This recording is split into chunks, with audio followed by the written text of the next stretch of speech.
This channel does not promote any violent, harmful, or illegal activities. All content provided by this channel is meant for an educational purpose only.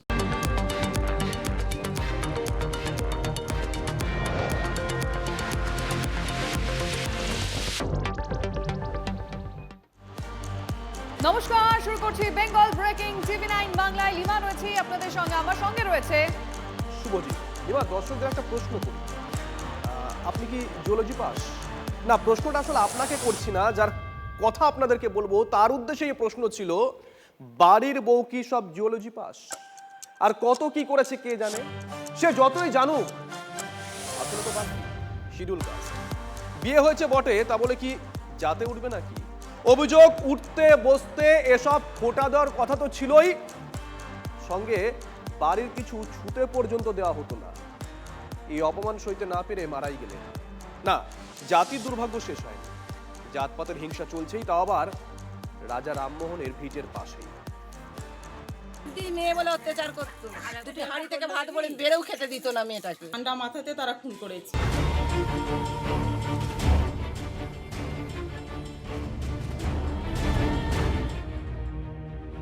একজন নারী কোনো পুরুষের সম্পত্তি নয়, সে নিজেই একজন ব্যক্তি এবং তার জীবনের মূল্য এবং সম্মান করা উচিত। মহিলাদের মর্যাদার কথা যিনি বারবার মনে করিয়ে দিয়েছিলেন, সেই রাজা রামমোহন রায়ের খানাকুলেই মাথা হেঁট। বাগদি বলে তরুণীকে অত্যাচার, জাতপাতের বজ্জাতিতে প্রাণ গেল বধূর। জেনজির যুগে টিকে থাকার লড়াইটা আজও সমানে সমানে নয়। বিদ্যাসাগর রামমোহনের বাংলায় চূড়ান্ত লজ্জার দিন, অপমানের দিন। জাতপাতের ঊর্ধ্বে নবজাগরণ, বর্ণ বৈষম্যে ইতি। নারী সুরক্ষার গাল ভরা কথা যে পুঁথিগত শিক্ষার অংশ, খানাকুলের ঘটনা তার চোখে আঙুল দিয়ে আরও একবার প্রমাণ করে দিল। একমাত্র মেয়ে আর নেই, শোকে পাথর মা। শয্যাশায়ী বাবা তার জানতে পারলেন না। হুগলির খানাকুলের উবিদপুরের তরুণী পারমিতা কারক, জুওলজি বা প্রাণীবিদ্যায় এমএসসি, সঙ্গে বিএড। স্কুল সার্ভিস কমিশনের পরীক্ষায় কোয়ালিফাইড। জাতি তপশিলি। এই জাতের পরিচয়টাই পারমিতার জীবনের শেষ পরিণতির কারণ হবে, তা হয়তো স্বপ্নেও ভাবতে পারেনি পরিবার। আমরা শিডিউল কাস্ট, ওরা জেনারেল কাস্ট, সেই হিসেবে ওকে মেনে নিতে পারতুনি। ওর ঘরেতে কোনো কিছু হাত দেওয়ার অধিকার থাকে না, মানসিক টর্চার অত্যাচার হতো। বছর দুয়েক আগে নিজের পছন্দে ভালোবেসে পাশের পাড়ার তন্ময় পাত্রের সঙ্গে 4 হাত এক হয় পারমিতার। পরিবারের দাবি, বিয়ের পর থেকেই শুরু হয় অত্যাচার। বাগদি বাড়ির মেয়ে বলে স্বামীর জামা কাপড়ে পর্যন্ত হাত দিতে পারত না মেয়ে। সেই মনমরা মেয়েটার মুখ থেকে গ্যাজলা বেরোচ্ছে শুনে ছুটে গেছিল বাড়ির লোকজন। হাসপাতালে গিয়ে মাথায় বাজ পড়ার জোগাড়। কাতলা মাছের মতো কাঁচার খাচ্ছে, যে বাড়িতে জানাবে যে জানাই যে মেয়েটার এত শরীর খারাপ, আমরা নিয়ে যাচ্ছি, ওরা সেইটুকুন পর্যন্ত প্রয়োজন বোধ করেনি। সতীদাহ প্রথার বিরুদ্ধে লড়ে গিয়েছিলেন রাজা রামমোহন রায়। তার ভিটে থেকে কয়েকটা গ্রাম দূরে পারমিতার শেষ দিন। এসসি বলে তার উপর টর্চার কেন করা হবে? মডার্ন সময়তে কোনো মানুষ যদি একটা মেয়েকে এইভাবে অত্যাচার করে মারধর করে, তাহলে মানুষের নিরাপত্তা কোথায় মেয়েদের? পারমিতার স্বামী ও শাশুড়ির বিরুদ্ধে থানায় নালিশ করেছে পরিবার। বউকে চিতায় তোলার ব্যবস্থা করে তারা নিরুদ্দেশ। বিয়ে করার আগে নিচু জাতের মেয়েকে টর্চার করে মারবে তার বৌমাকে, এমন ভাবে ভয়ানক শাস্তি হয় যেন কোনো মা ছেলে মারার আগে তারা ভয় পায়। আমরা শাস্তি চাই, মা ছেলে দুজনেরই শাস্তি চাই। যারা এরকম ভাবে পরিকল্পনাভাবে মেয়েটাকে মেরে দিল, তাদের জন্য শাস্তি হয়। উজ্জ্বল ভবিষ্যতের স্বপ্ন দেখা মেয়েটা আজ প্রাণহীন নিথর দেহ। জাতপাতের জটিলতার জালি মেধাবী মেয়েটার গলার ফাঁস হয়ে গেল। যে রাজ্যে কন্যাশ্রী রূপশ্রীর মতো প্রকল্পে নারীদের বিকাশের কথা বলছে সরকার, সেই রাজ্যেই জাতপাতের মারপ্যাচে ধুলোয় মিশে গেল মেধা।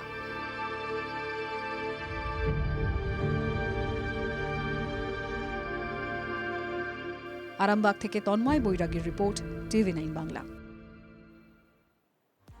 ফ্রিতে চাল, ডাল, গম।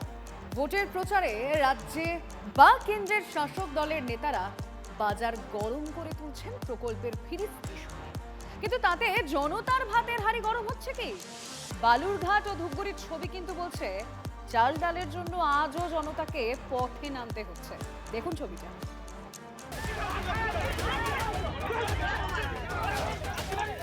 কি ভাবছেন ভোটের বাজারে ফুলে ফুলে টক্কর চলছে?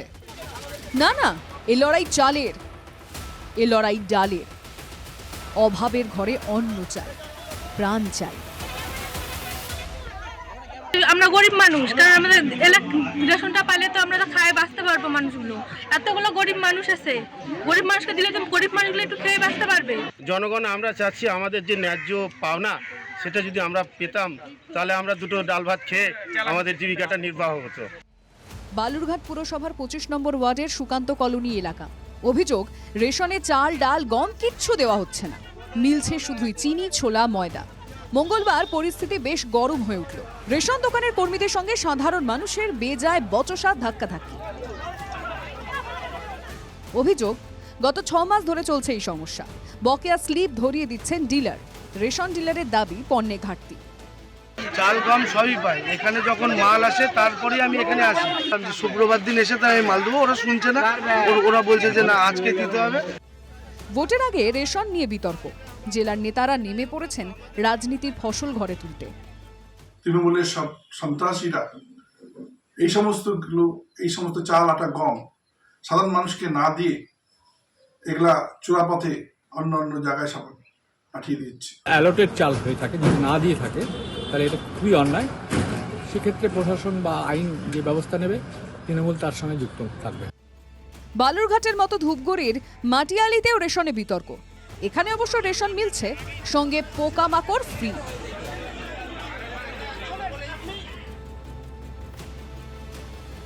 মাটিয়ালি ব্লকের বাতাবাড়ি 2 নম্বর গ্রাম পঞ্চায়েত। অভিযোগ, রেশনে দেওয়া হচ্ছে পোকা ধরা চাল ও মেয়াদ পার হওয়া আটার প্যাকেট। চাল একদম খারাপ, আটা ডেট ফেল। আমাদের আটা আর চাল নিয়ে আমি যখন কমপ্লেন জানাইতে যাই তো ওইখানে রেশনের কর্মচারী আমাদের বিডিওকে জানাইতে বলে চাল নিয়ে বিডিও অফিসে যাইতে বলে।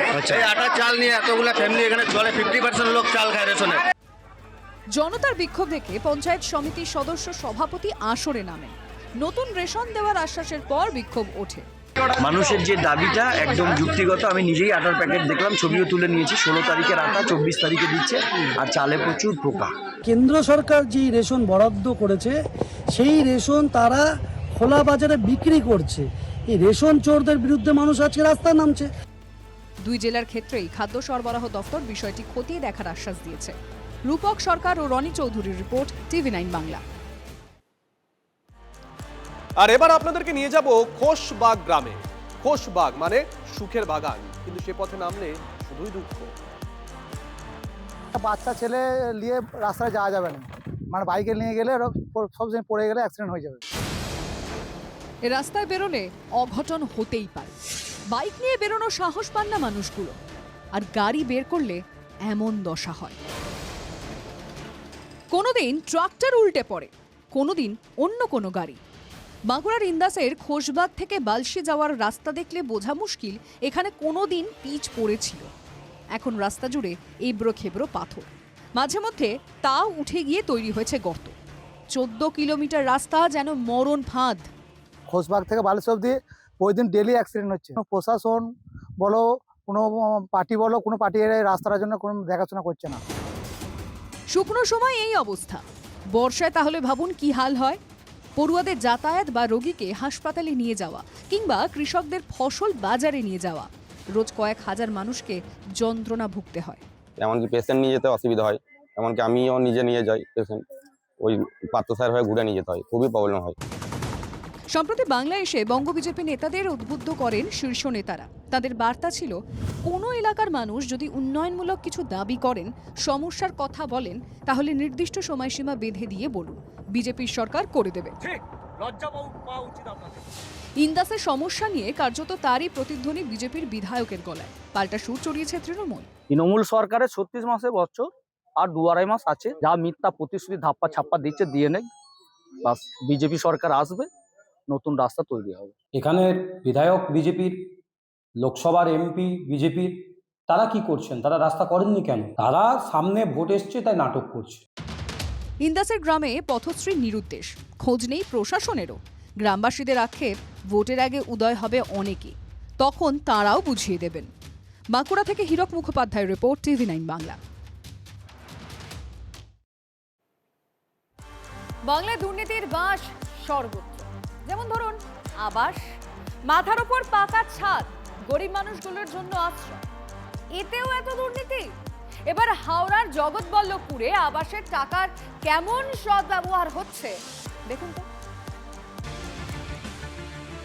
অ্যাকাউন্টেও ঢুকেছে বাংলার বাড়ি যোজনার টাকা, সরকারি টাকায় দিব্যি বাড়ি তৈরি হচ্ছে। হাওড়া জগৎবল্লভপুরে সরকারি প্রকল্পে দুর্নীতির অভিযোগ ঘিরে শোরগোল। জগৎবল্লভপুরের পাতিয়ালের বাসিন্দা দুলাল প্রামাণিক। তার প্রতিবেশীদের অভিযোগ, তার মার্বেল বসানো দোতলা বাড়ি থাকা সত্ত্বেও আবাসের টাকা পেয়েছেন। ওর নিজস্ব দুতলা মার্বেল লাগানো বাড়ি, নিজস্ব কারখানা, দুটো বাইক আছে, মোটরসাইকেল আছে, তারপরেও কি করে আবাস যোজনা টাকা পায়? শুধু তাই নয়, দুলাল প্রামাণিকের ছেলের কারখানাও রয়েছে বলে দাবি স্থানীয়দের। ওরা তো দুতলা বাড়ি আছে যেটা আমরা দেখেছি, এবং মার্বেল বিছানা, নিজস্ব কারখানাও আছে, কি করে পেতে পারে? এরপরও কিভাবে বাংলার বাড়ি প্রকল্পে টাকা পান ওই ব্যক্তি? প্রকৃত গরিব মানুষ তারা কিন্তু এই সরকারের আমলে কোনো কিছুই পাচ্ছে না। বাংলা আবাস বলুন, প্রধানমন্ত্রী আবাস বলুন, বড় লোককে কাটমানি খেয়ে তাকে সেই প্রাপ্য পাইয়ে দেওয়া হচ্ছে। জগৎবল্লভপুর পঞ্চায়েত সমিতির সভাপতির অবশ্য দাবি, বিষয়টি খতিয়ে দেখে ব্যবস্থা নেওয়া হবে। এই টাকা অ্যাকচুয়াল যারা গরিব মানুষ, যাদের ঘর নেই, তাদের জন্য এই টাকা। তারপরও কিভাবে এটা হলো সেটা যেমন আমরা তদন্ত করছি, আর যিনি পেয়েছেন তার বিরুদ্ধেও কি ব্যবস্থা নেওয়া যায় দ্রুত, সেটা আমি আর ভিডিও বিষয়টা দেখছি। যদিও অভিযুক্ত দুলাল প্রামাণিকের ছেলের দাবি, তাদের মাটির বাড়ি ভেঙে যাওয়ায় তারা কাকার বাড়িতে থাকেন। না, ওটা ওনার বাড়ি নয়। আমরা 3 বাপ-বেটা, আমারই কারখানা, আমার 3 বাপ-বেটায় কাজ করি। আমার বাড়ি নেই, এইটাই ছিল, ভেঙে পড়ে গেছে। আবাসের টাকা না মেলা নিয়ে প্রায় রোজই কেন্দ্রীয় সরকারের বিরুদ্ধে বঞ্চনার অভিযোগ তুলেছে তৃণমূল। বাংলার আবাস যোজনার টাকা বন্ধ করে দিয়েছে, রাস্তা প্রকল্পের টাকা বন্ধ করে দিয়েছে। মানুষের ছাদের টাকা এই জনবিরোধী বিজেপি সরকার আটকে রেখেছে। কিন্তু জগৎবল্লভপুরের ছবিটাই দেখাচ্ছে তেলা মাথায় তেল। সুব্রত বন্দ্যোপাধ্যায়ের রিপোর্ট, TV9 বাংলা। একসময়ের অর্থকরী ফসল এখন যেন অনর্থ। আলু চাষ করতে গিয়ে এবছর কার্যত সারাশি চাপে পড়েছেন কৃষকরা। আপনি আমি যে আলু 18 টাকা বা 20 টাকায় কিনে খাচ্ছি, সেটাই মাঠ থেকে বেরোচ্ছে 4 টাকা বা 5 টাকায়। মাঝখানের টাকা পরে দালাল এদের পকেটে ঢুকছে।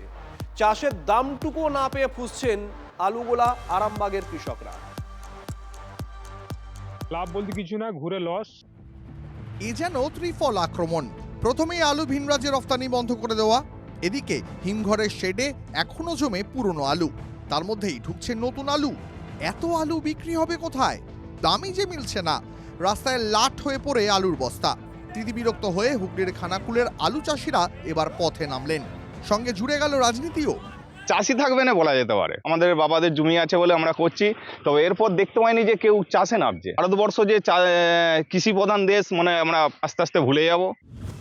প্রগতিশীল আলু ব্যবসায়ী সমিতির সূত্রে খবর, এবছর হুগলিতে প্রায় 32,000 হেক্টর জমিতে আলু চাষ হয়েছে। যুক্ত প্রায় 2 লক্ষ আলু চাষি, আর আলু ব্যবসায়ীর সংখ্যা প্রায় 80,000। যে জেলায় সরাসরিভাবে 3 লক্ষ মানুষের রুটি রুজি আলুর ওপর নির্ভরশীল, তাদের বাড়িতে হাঁড়ি না চড়ার মতন পরিস্থিতি। যে কোনো সরকারি আসুক যাই আসুক, চাষিকে কেউ দেখছে? চাষিরা বলছে দেখুন আমাদের স্বার্থে কে রয়েছে, কেউ নেই। আমি প্রায় 15 কাটা 1 বিঘা জায়গা আলু খুঁজছি, ঘুরে আমার সেখানে 16-17 হাজার টাকা লস। খানাকুলের বাজারে জ্যোতি আলু কেজি প্রতি বিক্রি হচ্ছে 5 টাকায়, কলকাতায় সেটাই 18 থেকে 20 টাকা কেজি। ব্যবসায়ী সংগঠনের দাবি, প্রশাসনের নজরদারি থাকলে চাষিরাও দাম পেতেন, আর ক্রেতারা সস্তায় আলুও পেতেন।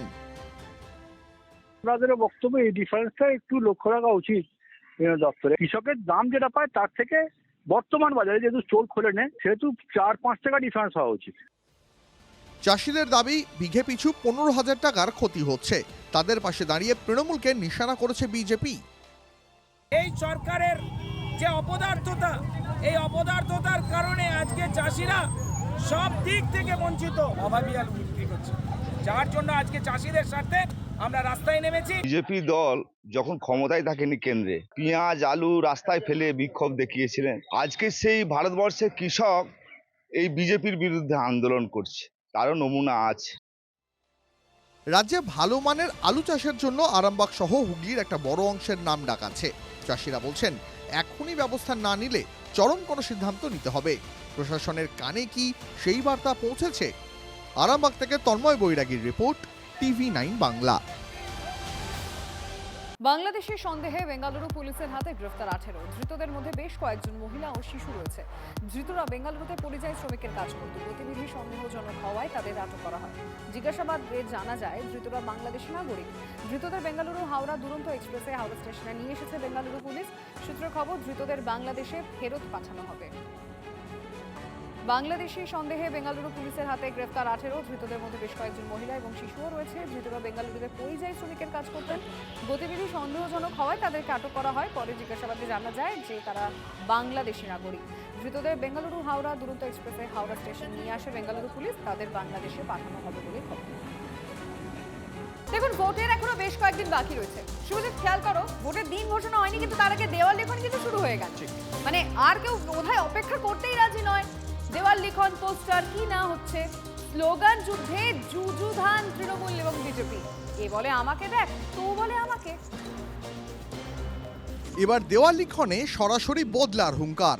বিজেপির দেওয়াল লিখনে বদলা হবে, বদল হবে। আর এই দেওয়াল লিখন ঘিরে পূর্ব বর্ধমানের গলসিতে চড়ছে রাজনৈতিক উত্তাপ। আর কয়েকদিন পরেই বিধানসভা ভোটের নির্ঘণ্ট ঘোষণা হবে। তার আগে রাজনৈতিক দলগুলি দেওয়াল লিখন শুরু করে দিয়েছে। আর বিজেপির দেওয়াল লিখনকে হাতিয়ার করে হিংসার রাজনীতির অভিযোগ তুলছে তৃণমূল। এ থেকেই প্রমাণ হয় বিজেপি হিংসাশ্রয়ী রাজনীতি করে। বিজেপির এই হিংসা ছড়ানো রাজনীতি তীব্র নিন্দা করছি। পাল্টা বিজেপি দাবি করছে তৃণমূলের অত্যাচারের প্রতিবাদেই এই দেওয়াল লিখন। আমাদেরকে ভোট করতে দেবে না, তৃণমূল সেরকম মেন্টালিটি নিয়ে চলছে। এর জন্য আমরা ওনারা যদি আমাদেরকে মারতে আসে, আমরাও ছেড়ে কথা বলবো না। ওই জন্য আমরাও আগাম বার্তা দিয়ে দিচ্ছি, আমরাও তৈরি আছি। পাশের জেলা নদিয়ায় আবার বিজেপির বিপক্ষে পোস্টার তৃণমূলের। তাতে আবার লেখা, বাঁচতে চাই, চলো বিজেপি তাড়াই। 26শে বিধানসভা ভোটকে টার্গেট করে বিজেপি স্লোগান দিচ্ছে, বাঁচতে চাই, বিজেপি তাই। আর তার পাশেই পাল্টা স্লোগান দিয়ে পোস্টার দিয়েছে তৃণমূল। রানাঘাটে পোস্টার যুদ্ধ ঘিরে সরগরম রাজনীতি। যে কাজটা নোংরামি করতে অভ্যস্ত, সেই কাজটা করছে। প্রত্যেকটা দেখবেন, প্রত্যেকটা নির্বাচন, প্রতিটা ক্ষেত্রেই ওই একই জায়গাতে 10 নম্বর বারেই এই নোংরামিগুলো হয়ে থাকে। বিজেপি সম্বন্ধে লিখতে পারে, বিজেপিকে উল্টে দিতে পারে, কিন্তু বিজেপির লোগো ব্যবহার করে উল্টে দেওয়াটা কিন্তু আইনত দণ্ডনীয়। চাই চলো বিজেপি তারা, এই স্লোগানের ভিত্তিতেই ওটা আমাদের সব জায়গায় করা হচ্ছে। ভোটের আগে ক্যাম্পেনিং করা হচ্ছে। এটা নিয়ে কি বিতর্ক আছে জানি না। বিজেপি তো মমতা বন্দ্যোপাধ্যায় সম্পর্কে, অভিষেক বন্দ্যোপাধ্যায় সম্পর্কে, আমাদের নেতৃত্ব, আমাদের সম্পর্কে কুরুচিকর ভাষা শেষ নেই ওদের। তাহলে ওদের কুরুচিকর ভাষা ওরা বন্ধ করুক, তারপরে তো সিম্বল দিয়ে আমরা মন্তব্য করব। এখনো ভোট ঘোষণা হয়নি, তার আগেই এই পরিস্থিতি। তাহলে ভোটের সময় কি হবে? মনোতোষ পোদ্দার ও মহাদেব কুণ্ডুর রিপোর্ট, TV9 বাংলা। টার্গেট বিধানসভা, ভোটে যে করেই হোক জিততে হবে, বার্তা শুভেন্দু। বঙ্গজয় একমাত্র লক্ষ্য বুঝিয়েছেন বিরোধী দলনেতা। আমরা নিজেরাও এবার লড়ে আমরা যা করার করব, এবং যা হওয়ার হবে। কোনো জায়গায় 1 ইঞ্চি ফাঁক ফোকর রাখা হবে না। 21-24-এ যা করেছে এবারে করতে বিজেপি দেবে না। একটার পর একটা দলের সভায় দাঁড়িয়ে দলকেই নিশানা। ভোটের হাওয়ায় শাসকের অস্বস্তি চাপা থাকছে না মহানন্দার পারে। বিরোধীদের অস্ত্র হাতে দলকেই নিশানা শাসক নেতাদের। নতুন করে কোনো দলে লোক জয়েন করছে, ঝান্ডা ধরানো হচ্ছে, তারা অঞ্চল প্রেসিডেন্ট, তারাই ব্লক প্রেসিডেন্ট, তারাই নীতি নির্ধারকের জায়গায় চলে যাচ্ছে। এবং একটা নির্দিষ্ট মানের ভিত্তিতে, কাটমানের ভিত্তিতে আমি বলবো তাদেরকে বিভিন্ন জায়গায় অঞ্চল প্রেসিডেন্ট করা হচ্ছে, দলীয় পদগুলো দেওয়া হচ্ছে। সেই জায়গায় আমরা দীর্ঘদিন ধরে যারা তৃণমূল কংগ্রেসটা করি, আমরা কিন্তু কোথাও না কোথাও ডেপ্রাইভ হচ্ছি। সাম্প্রতিক অতীতে তৃণমূলের কোন্দলে বারবার শিরোনামে উঠে এসেছে মালদা। আরও একবার সেই মালদার শাসকের নেতারাই বিরোধীদের হাতিয়ারে দলকে আঘাত করে বসলেন। টাকা কাটমানির বিনিময়ে দলের পদ বিক্রির অভিযোগ। আমাদের আভ্যন্তরীণ আলোচনা ছিল, সেটা আমাদের প্রকাশ্য মঞ্চের আলোচনা নয়। এবং আভ্যন্তরীণ আলোচনাতে আমাদের দলীয় ব্যাপারে আমরা অনেকগুলো আলোচনা করে থাকি, সেটা আমরা ক্যামেরার সামনে বলতে রাজি নই। কিন্তু গোপন কথা কি সত্যি গোপন করতে চেয়েছিলেন? ক্যামেরা যে চলছে সেটা তো তখনও দেখেছেন, মুখ তো বন্ধ করেননি। আর শুধু স্বপন আলী একা নন, সদ্য কিষাণ ক্ষেত মজুর সেলের জেলা সভাপতির দায়িত্ব পাওয়া জাকির হোসেনের মুখেও কাটমানির কচকচানি। ধান করাই কেন্দ্রগুলো আছে, ন্যায্য মূল্য ধান করাই কেন্দ্র, সেখানে কিন্তু ধলতা নেওয়া হয় যে কাল থেকে আমি 1 কিলো ধলতা নিতে দেবো না। এবং আমি আমার কমিটিকে বলে দেব। পদে বসেই বাউন্সার, ভোটের আগে অস্বস্তি। চাঁচলের বিধায়ক তুলছেন পাল্টা প্রশ্ন, কদিনের তৃণমূল কর্মী? অনেক বনজল তো ঢুকে গেছে তৃণমূলের মধ্যে, সেই তৃণমূলকে ক্ষতি করার জন্য। সেটা আমরা দেখবো ইনকোয়ারি করে তিনি কতদিন থেকে তৃণমূল করছে, কেনই বা এই ধরনের কথা বললেন। ভোটের মরশুমে শাসকের কোন্দল বিরোধী বিজেপি তাড়িয়ে তাড়িয়ে উপভোগ করছে। ওরাই তো নিজেরা বলছে, আমরা তো বলছি না, জনসাধারণ তো বলছি না, তৃণমূল নেতার বিরুদ্ধে বলছে। এর মানে এই সরকারটা কাটমানির সরকার। টাকা কাটমানি শব্দগুলো শাসকের কাছে অনেকটা পচা শামুকের মতো। ভোট মরশুমে শাসক দল পা বাঁচিয়ে চলার প্রবল চেষ্টায়, কিন্তু দলের এক শ্রেণীর নেতারাই যে পচা শামুকে পা কাটার বন্দোবস্ত করে দিচ্ছেন। মালদা থেকে সুব্রত ভট্টাচার্য রিপোর্ট, TV9 বাংলা। কাটমানির মতোই শাসক দলকে আরো একটা শব্দ বারবার বিপাকে ফেলেছে, জমি মাফিয়া। কোথাও শাসক নেতাদের সঙ্গে জমি মাফিয়ার যোগ থাকার অভিযোগ, কোথাও আবার শাসক নেতাই নাকি জমি মাফিয়া। স্ত্রী পঞ্চায়েত প্রধান আর ক্ষমতার দম্ভে স্বামী মস্তান। নামেই বাড়ি, মাসে মাসে মেরামত না করলে থাকা দায়, এতটাই ভাঙাচোরা। কিন্তু এই বাড়িতেও নাকি নজর পড়েছে শাসক দলের নেতার। মালদার গাজলে রানীগঞ্জ 2 নম্বর গ্রাম পঞ্চায়েত। বহু বছর ধরে থাকা এই পরিবারের জমি ও বাড়িতে নজর স্থানীয় পঞ্চায়েত প্রধানের স্বামীর। অভিযোগ, স্ত্রী পঞ্চায়েতের ক্ষমতায় আসতেই শাসক নেতার দাদাগিরি, বাড়ি আর জমি খালি করতে বারবার চাপ, দলবল নিয়ে ওই পরিবারের ওপর হামলা, স্ত্রীকে মার আর শ্লীলতাহানির অভিযোগ। শুধু আমাদেরকে এখান থেকে সরিয়ে দেওয়ার হুমকি দিচ্ছে, আমার স্বামীকে প্রাণে মারার হুমকি দিচ্ছে। এসে আমার স্বামীর উপরে চড়াও হয়, সেখানে আমি গিয়ে বাধা দিতে আমাকে ধাক্কা দেয়, আমার শাড়ি ছিঁড়ে দেয়, আমার মানে শ্লীলতাহানি করে। আজকে 2 বছর ধরে খুব ঝামেলা করছে। শেষে গুন্ডা বাহিনী নিয়ে এসে আমাদের বারবার হুমকি দিচ্ছে।